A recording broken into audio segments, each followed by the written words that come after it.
Assalamualaikum warahmatullahi wabarakatuh. Perkenalkan, nama saya Hikmatun Nazilah, NIM 2020161169, Prodi Ekonomi Syariah, Institut Agama Islam Nusantara Batanghari. Baiklah, pada video kali ini saya akan menjelaskan tentang pertarungan aliran filsafat idealisme versus materialisme. Yang pertama, idealisme. Di dalam filsafat, idealisme adalah doktrin yang mengajarkan bahwa hakikat dunia fisik hanya dapat dipahami dalam kebergantungannya pada jiwa dan roh. Istilah ini diambil dari kata idea, yaitu sesuatu yang hadir dalam jiwa. Kata idealisme dalam filsafat mempunyai arti yang sangat berbeda dari arti yang biasa dipakai dalam bahasa sehari-hari. Kata idealis itu dapat mengandung beberapa pengertian, antara lain seseorang yang menerima ukuran moral yang tinggi, estetika, dan agama serta menghayatinya. Orang yang dapat melukiskan dan menghancurkan suatu rencana atau program yang belum ada. Arti filosofi dari kata idealisme ditentukan lebih banyak oleh arti dari kata ide daripada kata ideal. Hawking, seseorang idealis, mengatakan bahwa kata idea lebih tepat digunakan daripada idealis. Secara ringkas, idealisme mengatakan bahwa realitas terdiri dari ide-ide, pikiran-pikiran, akal atau jiwa, dan bukan benda material dan kekuatan. Idealisme menekankan sebagai hal yang lebih dahulu daripada materi. Paham ini beranggapan bahwa jiwa adalah kenyataan yang sebenarnya. Manusia ada karena ada unsur yang tidak terlihat yang mengandung sikap dan tindakan manusia. Manusia lebih dipandang sebagai makhluk kejiwaan atau kerohanian. Untuk menjadi manusia, maka peralatan yang digunakan bukan semata-mata peralatan jasmania yang mencakup hanya peralatan panca indera, tetapi juga peralatan rohania yang mencakup akal dan budi. Justru akal dan budilah yang menentukan kualitas manusia. Tokoh-tokoh idealisme. Yang pertama, J.G. Fichte pada tahun 1762 sampai 1814 Masehi. Johann Gottlieb Fichte adalah filosof Jerman. Ia belajar teologi di Jena pada tahun 1780 sampai 1788. Filsafat menurut Fichte haruslah dideduksi dari satu prinsip.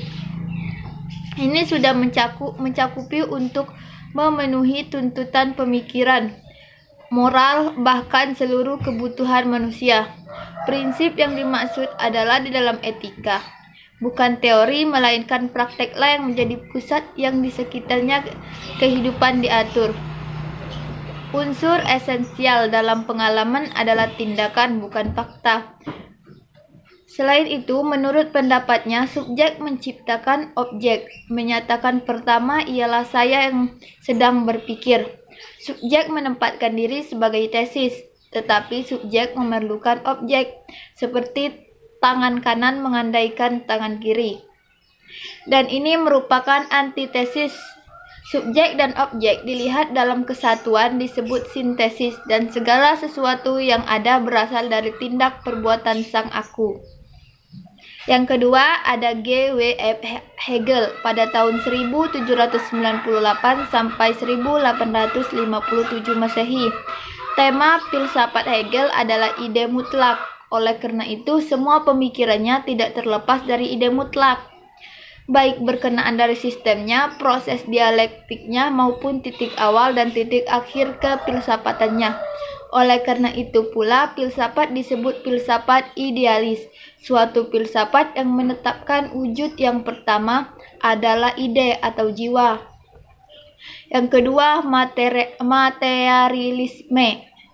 Materialisme adalah asal atau hakikat dari segala sesuatu, di mana asal atau hakikat dari segala sesuatu ialah materi. Karena itu, materialisme mempersoalkan metafisika, namun metafisikanya adalah metafisika materialisme. Materialisme adalah merupakan istilah dalam filsafat ontologi yang menekankan keunggulan faktor-faktor material atas spiritual dalam metafisika. Teori nilai fisiologi, epistemologi, atau penjelasan historis. Maksudnya suatu keyakinan bahwa di dunia ini tidak ada sesuatu selain materi yang sedang bergerak. Pada sisi ekstrim yang lain, materialisme adalah sebuah pernyataan yang menyatakan bahwa pikiran atau roh, kesadaran, dan jiwa hanyalah materi yang sedang bergerak. Materi dan alam semesta sama sekali tidak memiliki karakteristik pikiran dan tidak ada entitas-entitas non-material. Realistis satu-satunya adalah materi. Setiap perubahan bersebab materi atau natura dan dunia fisik. Beberapa tokoh pemikir materialisme antara lain yang pertama Karl Marx pada tahun 1818 sampai 1883. Dasar filsafat Marx adalah bahwa sistem produksi merupakan hal yang fundamental yang menjadi persoalan, bukan cita-cita politik atau teologi yang berlebihan, melainkan suatu sistem produksi. Sejarah merupakan suatu perjuangan kelas atau perjuangan kelas yang tertindas melawan kelas yang berkuasa. Pada waktu itu, Eropa disebut kelas borjuis. Pada puncaknya dalam sejarah ialah suatu masyarakat yang tidak berkelas, yang menurut Marx adalah masyarakat komunis. Yang kedua ada Thomas Hobbes pada tahun 1588 sampai 1679 Masehi. Menurut Thomas Hobbes, materialisme menyangkal adanya jiwa atau roh karena keduanya hanyalah pancaran dari materi. Dapat dikatakan juga bahwa materialisme menyangkal adanya ruang mutlak lepas dari barang-barang material. Yang ketiga ada Horkhey pada tahun 1974. Menurut Horkhey, materialisme adalah teori belief that only material things exist, atau teori atau kepercayaan bahwa yang ada hanyalah benda-benda material saja. Baiklah, hanya itu yang dapat saya sampaikan. Saya akhiri. Wassalamualaikum warahmatullahi wabarakatuh.